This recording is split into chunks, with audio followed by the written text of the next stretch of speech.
Hi everyone. Food safety ഓഫീസറിന്റെ notification വരാൻ പോകുന്നു എന്നുള്ള വാർത്ത എല്ലാവരും അറിഞ്ഞിരിക്കുമല്ലോ. അപ്പോൾ നമ്മൾ മാർച്ച് 1-ാം തീയതിയാണ് ഫുഡ് സേഫ്റ്റി ഓഫീസറിന്റെ നോട്ടിഫിക്കേഷൻ PSC ഗസറ്റിൽ പ്രതീക്ഷിക്കുന്നത്. അപ്പോൾ നമ്മൾ പഠിച്ചു തുടങ്ങേണ്ട സമയമായല്ലേ. നോട്ടിഫിക്കേഷൻ വന്നു കഴിഞ്ഞാൽ ഒരു 8 മാസത്തിനുള്ളിൽ നമുക്ക് എക്സാം പ്രതീക്ഷിക്കാം. അതൊരു ഗസറ്റഡ് പോസ്റ്റാണ്, നല്ലൊരു ഗ്ലാമറസ് പോസ്റ്റാണ് അല്ലേ നമ്മുടെ ഫുഡ് സേഫ്റ്റി ഓഫീസർ എന്നുള്ളത്. നമ്മളെല്ലാവരും ആഗ്രഹിച്ചിരുന്ന ഒരു പരീക്ഷയാണ് നമുക്ക് വരാൻ പോകുന്നത് നമ്മുടെ മുന്നിൽ. അപ്പോൾ നമുക്ക് എന്തായാലും നമുക്ക് ഒരുമിച്ച് പഠിച്ചു തുടങ്ങാം. അപ്പോൾ നിങ്ങളുടെ ആ ജേർണിയുടെ കൂടെ നമ്മുടെ I+ ഉണ്ടാകും. നിങ്ങളുടെ എല്ലാ ഗൈഡൻസും, നമ്മുടെ മോക്ക് ടെസ്റ്റ് സീരീസും, എല്ലാവിധ ഫുൾ ഗൈഡൻസിനും മെന്റർഷിപ്പിനും I+ നിങ്ങളുടെ കൂടെ ഉണ്ടായിരിക്കും. അപ്പോൾ നമുക്ക് ഒരുമിച്ച് ഈ ഒരു ജേർണിയിൽ നമുക്ക് ഒരുമിച്ച് മുന്നേറാം.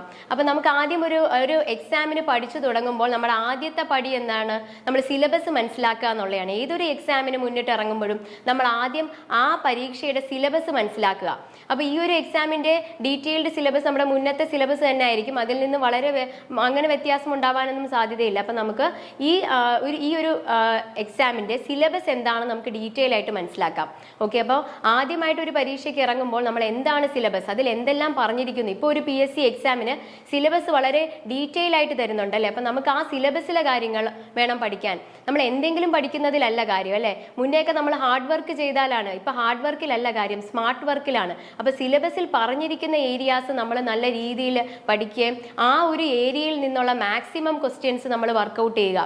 നമ്മൾ ഏതൊരു ടോപ്പിക്ക് പഠിക്കുന്നോ ആ ടോപ്പിക്കിൽ നിന്നുള്ള മാക്സിമം MCQs നമ്മൾ സ്വയം ഉണ്ടാക്കുകയും നമ്മൾ നെറ്റ് വഴി മാക്സിമം MCQs സെറ്റ് ചെയ്യുകയും അതിനെല്ലാം നിങ്ങളുടെ കൂടെ I+ ഉണ്ടായിരിക്കും. അപ്പൊ നമുക്ക് ആദ്യം തന്നെ നമ്മുടെ സിലബസ് ഒന്ന് മനസ്സിലാക്കാം. അപ്പൊ ഇതിന്റെ ഒരു ഡീറ്റെയിൽഡ് സിലബസ് നമുക്ക് PSC തന്നിട്ടുണ്ട്. അത് ഓരോ ടോപ്പിക്കും ഡീറ്റെയിൽ ആയിട്ട് പറഞ്ഞിട്ടുണ്ട്. അതിന്റെ മാർക്ക് ഡിസ്ട്രിബ്യൂഷൻ ഉണ്ട്. അപ്പൊ നമുക്ക് അതിനനുസരിച്ച് നമുക്ക് പഠിച്ചു തുടങ്ങുകയും ചെയ്യാം. അപ്പൊ ആദ്യം തന്നെ പറഞ്ഞിരിക്കുന്നത് ഫുഡ് ടെക്നോളജിയാണ്. ഈ ഫുഡ് ടെക്നോളജി 15 മാർക്കിനാണ്. അപ്പൊ 15 മാർക്കിനെന്ന് പറഞ്ഞു കഴിഞ്ഞാൽ ഫുഡ് ടെക്നോളജിയുടെ എത്രമാത്രം പ്രാധാന്യം നമുക്ക് മനസ്സിലാക്കാം അല്ലെ. ഈ ഫുഡ് ടെക്നോളജിയിൽ തന്നെ ഡീറ്റെയിൽ ആയിട്ട് പറഞ്ഞിട്ടുണ്ട്. അത് ഏതൊക്കെ ടോപ്പിക്കുകളാണ്. അപ്പൊ നമ്മൾ അതിൽ നിന്ന് ഈ ഫുഡ് ടെക്നോളജിയിൽ ഏതൊക്കെ ടോപ്പിക്സ് ഡീറ്റെയിൽ ആയിട്ട് പഠിക്കണമെന്ന് നല്ലവണ്ണം പറഞ്ഞിട്ടുണ്ട് അല്ലെ. അതിൽ തന്നെ ഫുഡ് പ്രിസർവേഷൻ ഉണ്ട്, ഫുഡ് അഡിറ്റീവ്സ് ഉണ്ട്, ഫുഡ് ഫോർട്ടിഫിക്കേഷൻ പറയുന്നുണ്ട്, പാക്കേജിങ്ങും എല്ലാം. അപ്പൊ ഇതാണ് ഏറ്റവും കൂടുതൽ മാർക്ക് വരുന്ന ടോപ്പിക്. ഈ ഫുഡ് ടെക്നോളജിയാണ്. 15 മാർക്ക് വരുന്ന ഫുഡ് ലോസ് ഒക്കെ ഉണ്ട്. അപ്പൊ 15 മാർക്ക് വരുന്ന ഒരു ഏരിയ ഫുഡ് ടെക്നോളജി തന്നെയാണ്. പിന്നെ നമുക്ക് ഡയറി ടെക്നോളജി ഉണ്ട്. 5 മാർക്കിന് ഡയറി ടെക്നോളജി വന്നിട്ടുണ്ട്. ഓക്കെ, ഇപ്പൊ ഡയറി ഫാം ഇൻസ്പെക്ടറിനൊക്കെ പഠിച്ചവർക്കാണെങ്കിൽ ആ ഒരു ടോപ്പിക് അവർക്ക് നല്ലവണ്ണം അറിയുന്നതായിരിക്കും അല്ലെ.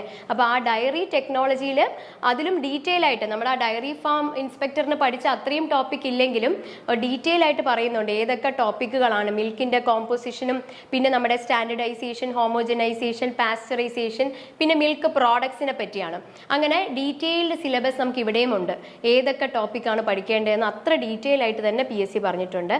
പിന്നെ നമുക്കുള്ള ഒരു ടോപ്പിക് വെറ്റനറി സയൻസസ് ആണ്. വെറ്റനറി സയൻസസ് എത്ര മാർക്കിന്? 5 മാർക്കിനുണ്ട്. അപ്പോൾ വെറ്റനറി സയൻസസ് 5 മാർക്കിന് എന്തൊക്കെയാണ്? അബറ്റോയറിനെ പറ്റിയും പിന്നെ examination, evaluation, substitution, meat preservation, ageing, അങ്ങനെ അതും നല്ല ഡീറ്റെയിൽ സിലബസ് തന്നെ നമ്മുടെ കയ്യിലുണ്ട്. പിന്നെ ഒരു ഇമ്പോർട്ടൻ്റ് ഏരിയ നമ്മൾ 15 മാർക്കിന് ഫുഡ് ടെക്നോളജി കണ്ടു അല്ലേ. അതുപോലെ തന്നെ 15 മാർക്കിന് വേറൊരു ഏരിയ പറയുന്നുണ്ട്. അതാണ് food safety and allied laws. അത് കുറച്ച് ഇത്തിരി കോംപ്ലിക്കേറ്റഡ് ആണെങ്കിലും നമുക്ക് ഒരു പ്രാവശ്യം പഠിച്ചിരിക്കുകയും പിന്നെ റിവൈസ് ചെയ്യുകയും ചെയ്തു കഴിഞ്ഞാൽ അത് ഈസി ആവേണ്ട ആവശ്യമേ ഉള്ളൂ. അത് food safety and allied laws, അത് 15 മാർക്കിന്റെ ടോപ്പിക്കാണ്. അപ്പോൾ ഫുഡ് ടെക്നോളജി കഴിഞ്ഞാൽ ഫുഡ് ലോസ് ആണ് 15 മാർക്കിന് വരുന്നത്. പിന്നെ 15 മാർക്കിന് വേറൊരു important topic nutritional biochemistry and food analysis. Nutritional biochemistry and food analysis അതും 15 മാർക്കിനുള്ള ഒരു ടോപ്പിക്കാണ്. അത് ഫുഡിനുമായിട്ട് റിലേറ്റ് ചെയ്ത് ഡീറ്റെയിൽഡ് അതിൻ്റെ പറയുന്നുണ്ട് എന്തൊക്കെയാണ് അതിൽ ഓരോന്നിലും ഡീറ്റെയിൽഡ് പഠിക്കേണ്ടതെന്ന്. റെസ്പിറേറ്ററി ക്വസ്റ്റ്യൻ അത്രയ്ക്ക് ഡീറ്റെയിൽഡ് ആയിട്ട് നമുക്ക് സിലബസ് കയ്യിലുണ്ട്. അപ്പം നമുക്ക് ആ സിലബസിലുള്ള പോയിന്റുകൾ തന്നെ നമ്മൾ ആദ്യം പഠിക്കുക. സിലബസിനെ മുൻനിർത്തി വേണം പഠിക്കാൻ. അപ്പോൾ ഈ ഒരു ന്യൂട്രീഷണൽ ബയോകെമിസ്ട്രി അപ്പം നമ്മൾ അതിലെടുത്തിട്ട് എല്ലാം വാരി വലിച്ച് പഠിക്കേണ്ട ആവശ്യമില്ല. നമുക്ക് ഡീറ്റെയിൽഡ് സിലബസ് നമ്മുടെ കയ്യിലുണ്ട്. അപ്പോൾ ആ സിലബസിലുള്ള ഓരോ ഫുഡ് അഡൾട്രേഷൻ ഉൾപ്പെടെ ഇതെല്ലാം ഫുഡുമായിട്ട് ബന്ധപ്പെട്ടയും ന്യൂട്രീഷണൽ ബയോകെമിസ്ട്രിയും അതും 15 മാർക്കിന്റെ ടോപ്പിക്കാണ്. വളരെ ഇമ്പോർട്ടൻ്റ് ആയിട്ടുള്ള ഒരു ടോപ്പിക് തന്നെയാണ്. അടുത്തതായിട്ട് നമുക്ക് മൈക്രോബയോളജി, ബയോടെക്നോളജി, മെഡിക്കൽ ആസ്പെക്ട്സ്, അത് 10 മാർക്കിനാണ്. അതിൽ മൈക്രോബയോളജിയുടെ കുറച്ച് പോർഷൻസ് മാത്രമേ വരുന്നുള്ളൂ. അപ്പോൾ മൈക്രോബയോളജി നമ്മളിപ്പോൾ പല എക്സാംസിനും ഉണ്ടായിരുന്നു അല്ലേ, പക്ഷെ അതിൻ്റെ ഒന്നും അത്രയും ഡീറ്റെയിൽഡ് സിലബസ് നമുക്ക് ഇപ്പോൾ തന്നിട്ടില്ല. ഇതിൽ ആകെ കുറച്ച് സ്റ്റെറിലൈസേഷൻ, സ്റ്റെയിനിങ് ടെക്നിക്സ്, അങ്ങനെ കുറച്ച് സംഭവങ്ങളേ ഉള്ളൂ. അതിന് താഴെയായിട്ട് പിന്നെ ഫുഡിൻ്റെ തന്നെ സ്പോയിലേജ്, ഫുഡ് ബോൺ ഡിസീസസ് അതെല്ലാം വരുന്നുണ്ട്. പിന്നെ ഫുഡ് പോയ്സണിങ് ഡീറ്റെയിൽ ആയിട്ട്, ഫുഡ് ഹാൻഡ്ലിങ്, അഡൾട്ടറേഷൻ, സാനിറ്റേഷൻ, അങ്ങനെ കുറച്ച് ടോപ്പിക്സ് ആണ് വരുന്നത്. അപ്പോൾ അതും ഒക്കെ സ്റ്റാൻഡേർഡ് ടെക്സ്റ്റ് ബുക്കിൽ എടുത്തു പറയുന്നുണ്ട്. ആ ഒരു ഏരിയ മാത്രം നമ്മൾ പഠിച്ചാൽ മതിയാവും. അതിനുശേഷം നമുക്കൊരു 5 മാർക്ക് വന്നിരിക്കുന്നത് അഗ്രികൾച്ചറൽ സയൻസ് ആണ്. അപ്പം ഡയറി ടെക്നോളജിന്ന് 5 മാർക്കുണ്ട്, അഗ്രികൾച്ചറൽ സയൻസ് 5 മാർക്കുണ്ട്, വെറ്റിനറി സയൻസ് 5 മാർക്കുണ്ട് അല്ലേ. പിന്നെ ഇമ്പോർട്ടൻ്റ് ആയിട്ട് ഫുഡ് ടെക്നോളജി 15, ലോസ് ആണ് 15 മാർക്ക്. പിന്നെ നമ്മുടെ ന്യൂട്രീഷണൽ ബയോകെമിസ്ട്രി അത് 15 മാർക്ക് വന്നു അല്ലേ. അഗ്രികൾച്ചറൽ സയൻസിൽ പോസ്റ്റ് ഹാർവസ്റ്റ് അതും എടുത്തു പറയുന്നുണ്ട്. ഏതാണ് പോസ്റ്റ് ഹാർവസ്റ്റ് ഹാൻഡ്ലിങ്ങും പിന്നെ ജസ്റ്റ് പെസ്റ്റ് മാനേജ്മെന്റും റോഡന്റ് മാനേജ്മെന്റും മാത്രമേ ഉള്ളൂ. അപ്പോൾ അത് മാത്രം പഠിച്ചു കഴിഞ്ഞാൽ തന്നെ നമുക്ക് 5 മാർക്ക് അവിടെ സ്കോർ ചെയ്യാൻ പറ്റും. ഓക്കെയാണ്. പിന്നെ നമുക്ക് എല്ലാവർക്കും അറിയുന്നത് നമ്മൾ ജനറൽ PSCക്ക് സ്ഥിരം പഠിക്കുന്ന കോൺസ്റ്റിറ്റ്യൂഷൻ ആൻഡ് സിവിൽ റൈറ്റ്സ്, അതും വളരെ ചെറിയ സിലബസ് ആണ്. ആ ജസ്റ്റ് കോൺസ്റ്റിറ്റ്യൂവന്റ് അസംബ്ലി, പ്രിയാമ്പിൾ മുതൽ ഈ കൺകറന്റ് ലിസ്റ്റ് വരെയുള്ള ആ ഒരു ടോപ്പിക്കിൽ നിന്ന് നമുക്ക് 10 മാർക്കാണ്. അപ്പോൾ അതൊന്നും നമുക്ക് ഒരിക്കലും മിസ് ചെയ്യില്ല.